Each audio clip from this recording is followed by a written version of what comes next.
What's up YouTube, this is Collect Pokemon and welcome back to another video. In today's video I'm going to talk about Evolving Skies.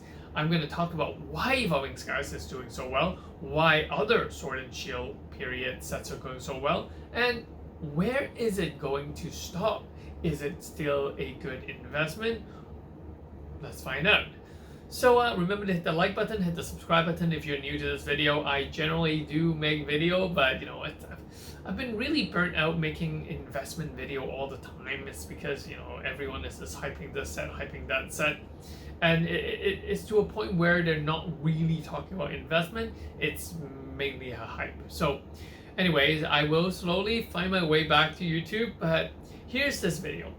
Now if you guys all want to know why Pokemon card is doing so well now, I have one simple answer for you, and this simple answer could be found in history, not history book, but the past history for the past few years. And that simple answer is Bitcoin is doing well. Whenever cryptocurrency, especially Bitcoin, does really well, it will actually have a cascading effect, a domino effect on things. So for example, when Bitcoin do well, usually 1 to 2 weeks later, Ethereum will start to rise. So those are both cryptocurrency. People make money on on Bitcoin. They speculate that other crypto will go up. The next crypto to invest in is definitely Ethereum, because that's like the second biggest one. And so, we see Bitcoin going up, Ethereum going up. Now, when these two prices, when these two assets, these two investment product, you could say, go up, people think that they're too volatile, and a lot of them, after making quick money, they would like to reinvest that money. Where do they reinvest the money? There are usually three aspects. First, fine art, second, gold, and third, collectibles. And because of this, we first will see the more solid stuff, such as prices of gold, to raise after Bitcoin rises. And then you will see, certain auction houses doing a lot of fine art auction. Those would go up. And we are also going to see people scalping and scooping up a lot of the collectible products. And the collectible products that is doing really well right now is obviously Pokemon card. And even Magic the Gathering, if you guys have been looking at the Magic the Gathering price for the past 2 or 3 weeks, prices are skyrocketing, and it's Magic the Gathering. Whoever plays it, except for Rudy, man. I mean, yeah. Anyway, so that's the simple answer as to why collectibles are doing so well. Now, if you are asking me if this hype is going to last, if it goes up, will it come down?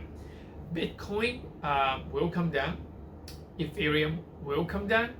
But collectibles and fine art, it is very difficult for it to come down, because after people buy it, they just like to hold on to it, because they do believe that these products are less volatile, and they do understand it's a much more long-term investment than a short-term flip.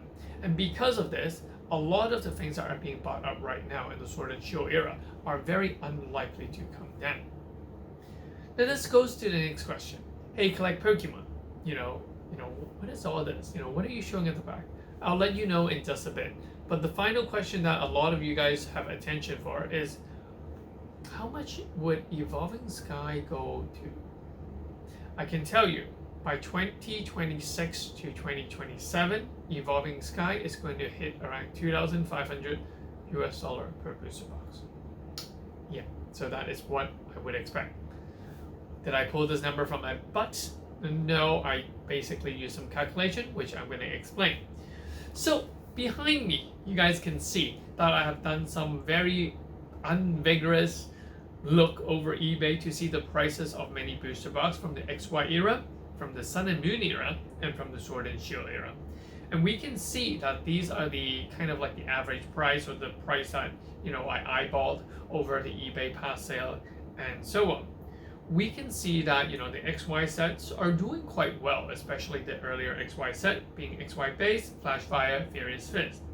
Then we have the mediocre kind of XY stuff, such as your Steam Siege, your Breakpoint, your Fates Collide.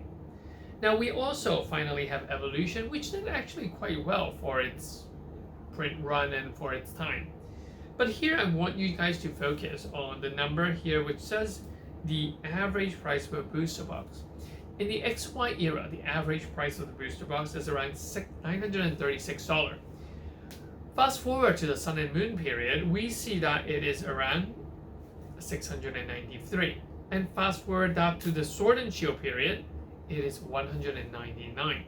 So what I am expecting, or what you guys should be expecting, is that there is going to be a huge amount of growth rate. Remember, these sets are 3 years apart.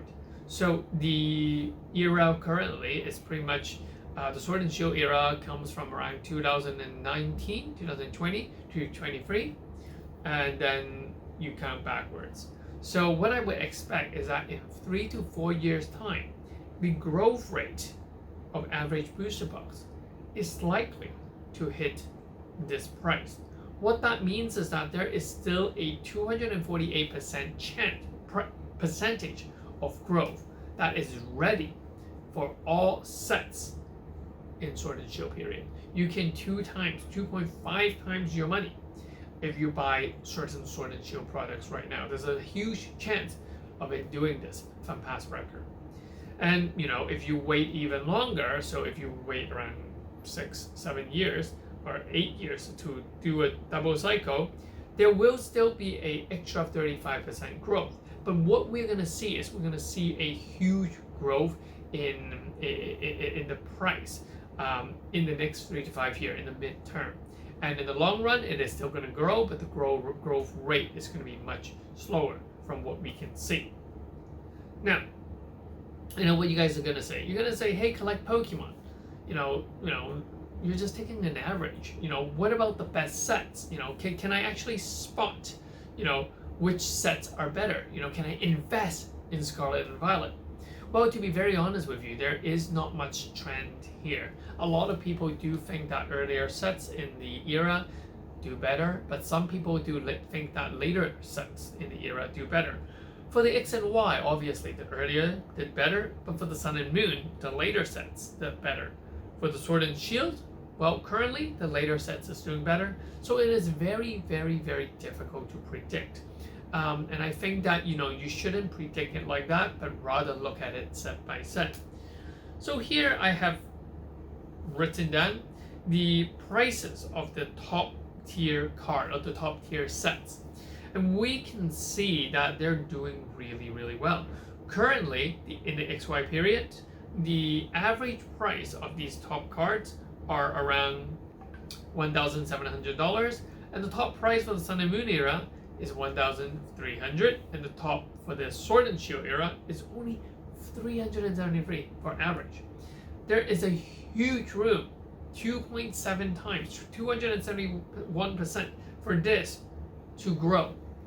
And these are going to be the top 3 sets. Likely going to be Evolving Skies, likely going to be Fusion Strike, and I don't know the other sets. I mean, currently Rebel Clash is doing really well, but I don't think that it will hold. I think in the long run, it is going to be either Brilliant Star or Lost Origin or something along that line, or even, I think it's that.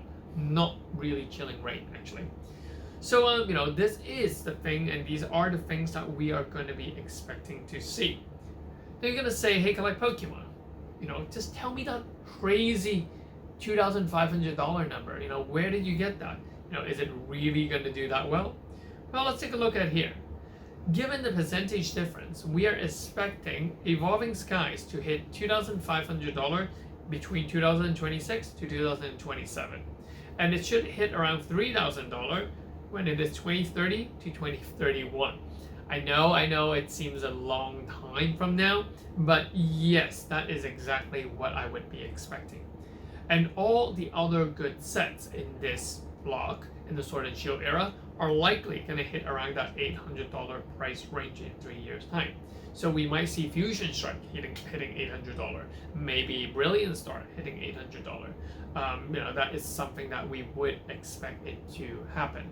But remember, we're just taking average, so I think that I'm more confident to look at the top pricing set than all the other ones. Because even if you look at the Sun and Moon era, the second highest set here is Cosmic Eclipse, and it is still doing around $950. Followed by 700, I think this is Fusion, let me check. This is Unified Mind. So I think that The second and the third set will be less accurate in its prediction, but the overall average we're gonna see is gonna be there. So yeah, that's pretty much for this video, and this is pretty much my take in when and why when you should really sell your evolving sky. Should you sell it now? I would say wait, because there is still a huge room for Sword and Shield era Pokemon cards to take off, to grow. In the meantime, should you guys be buying certain sets? I think it's possible, but definitely not Evolving Skies. If I was buying, I would look for things such as like Lost Origin, Brilliant Star, which those sets are still sitting at quite a low price. Another thing to really look at is Elite Trainer Box. Some of these Elite Trainer Box have room to grow. A majority of the Sun and Moon Elite Trainer Box are sitting at around 200 to 300 US dollar, and so that if you want to 10 times your money, it is still very possible with certain Elite Trainer Box. Like I said, obviously not with Evolving Skies, but that's pretty much that. Hope you guys enjoyed this video. Let me know in the comment section what you guys think. Would we see Evolving Skies to the moon? Is Evolving Sky going to be the next team up? Yeah, let me know. I'll catch you guys in the next one. Peace. This is Collect Pokemon. Bye bye.